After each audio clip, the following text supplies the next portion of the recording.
Hi hello అందరికీ welcome to Telangana పిల్ల YouTube blogs. అందరు ఎట్లున్నారు? మంచిగా ఉన్నారా? ఈరోజు మనం గుత్తి వంకాయ కర్రీ చేసుకుందాం. ఇంగ్రీడియంట్స్ అన్నీ స్క్రీన్ మీద ఇస్తాను, చూసేయండి. అయితే ఈరోజు వంకాయ కర్రీ ఎట్లా అంటే మంచిగా మసాలాలన్నీ వేసి చేస్తా, బాగుంటుంది యాక్చువల్గా. కానీ నేను ఇదే ఫస్ట్ టైం చేస్తున్నాను. అయితే మనకి ఒక పాటనే ఉంటుంది వంకాయ వంకాయ మీద, ఆహా ఏమి రుచి తినరా మై మరచి అని ఒక పాట ఉంటుంది. నాకు ఈ వంకాయ కర్రీ చేస్తున్నప్పుడు గుర్తొచ్చింది ఈ పాట, మీకు కూడా షేర్ చేద్దామని చెప్పిన. అయితే ఈ వంకాయ మీద ఈ పాట ఉంటుంది, మస్తు ఉంటుంది, పాట కూడా మంచిగా ఉంది. అండ్ వంకాయని కింగ్ ఆఫ్ వెజిటేబుల్స్ అని కూడా అంటారు. టేస్ట్ అయితే మస్తు ఉంటుంది, అందుకే కావచ్చు అట్లా అంటారు. నిజమే కదా, మసాలాలు అన్నీ చేస్తే అసలు చికెన్ కూడా పనికిరాదు, చికెన్ మటన్ ఏ నాన్ వెజ్ కూడా పనికిరాదు. వంకాయ కర్రీ సూపర్ ఉంటుంది. అండ్ ఇట్లా నేను ఎట్లా చేస్తున్నానో ఆ విధంగా మీరు చేసుకోరు, మస్తు ఉంటుంది. ఇట్లా వంకాయలని ఇట్లా కట్ చేసుకోవాలి మంచిగా, ఇట్లా 4 ఇట్లా కాట్లు పెట్టుకొని ఇట్లా మంచిగా కట్ చేసుకోవాలి. కట్ చేసుకొని ఒక 2 టేబుల్ స్పూన్స్ ఆయిల్ వేసుకొని ఈ వంకాయలన్నీ మొత్తం ఆ ఆయిల్లో మంచిగా ఫ్రై అవ్వనివ్వాలి.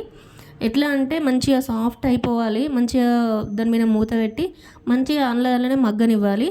అట్లా చేసినట్టయితే వంకాయ టేస్ట్ అనేది మంచిగా వస్తుంది. నార్మల్గా మనం వంకాయలన్నీ కట్ చేసి మనం కర్రీ చేయడం వేరు, ఇట్లా మసాలా ప్రిపేర్ చేసి వంకాయ కర్రీ చేయడం వేరు.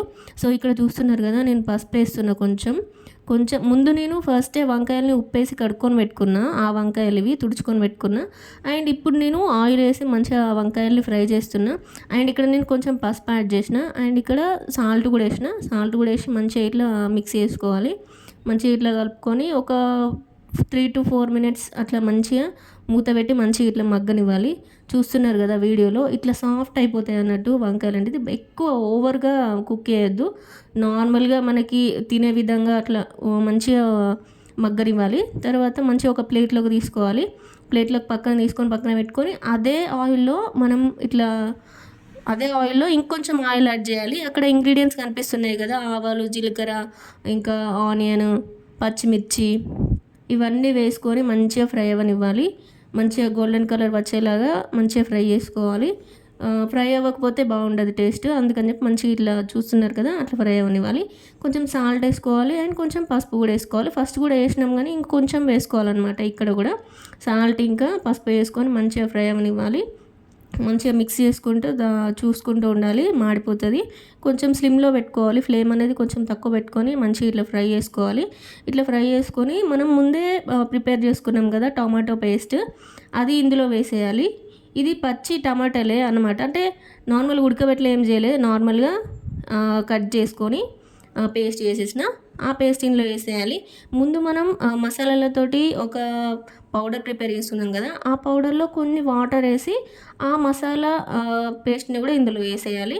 అండ్ తర్వాత కారం ఒక 2 టేబుల్ స్పూన్స్ వరకు సరిపోతుంది. 2 టేబుల్ స్పూన్స్ కారం వేసుకొని మంచిగా ఇట్లా మిక్స్ చేసుకోవాలి.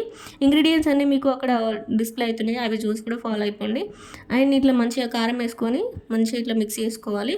దాని తర్వాత కొంచెం నేను పెరిగేస్తున్నాను, ఒక 2 టేబుల్ స్పూన్స్ వరకు పెరిగేసుకొని ఇట్లా మంచిగా మిక్స్ చేసుకోవాలి. మిక్స్ చేసుకున్న తర్వాత మనం ఇందాక ఫ్రై చేసుకొని పక్కకు పెట్టుకున్నాం కదా వంకాయలు, ఇవన్నీ ఒక్కొక్కటి అట్లా అన్నీ అందులో వేసేయాలి. మొత్తం అందులో వేసేసి మంచిగా మళ్ళీ నీట్గా ఇట్లా మిక్స్ చేసుకోవాలి. మంచిగా ముక్కలని సులగకుండా మంచిగా ఇట్లా మిక్స్ చేసుకోవాలి. ఇగో చూస్తున్నారు కదా వీడియోలో చూపిస్తున్నట్టుగా ఇట్లా మిక్స్ చేసుకొని తర్వాత మళ్ళీ కొన్ని వాటర్ యాడ్ చేసుకోవాలి. ఎందుకంటే గ్రేవీ అంతా ఉడికేసరికి మనకి మసాలా కారం అంతా ఉడికేసరికి మొత్తం దగ్గరకు వచ్చేస్తుంది కాబట్టి, మాడిపోతుంది కాబట్టి మళ్ళీ కొన్ని వాటర్ యాడ్ చేసుకోవాలి. దాని తర్వాత మంచిగా ఇక్కడ కరివేపాకు, కొత్తిమీర అండ్ ఫ్రెష్ క్రీమ్ కూడా యాడ్ చేసిన, అట్లనే వేసి మంచిగా ఇట్లా కొత్తిమీరతోటి ఇట్లా గార్నిష్ చేసుకోవాలి. అంతే, ఇదే వీడియో. Thank you for watching. Like చేయండి, షేర్ చేయండి. Bye bye.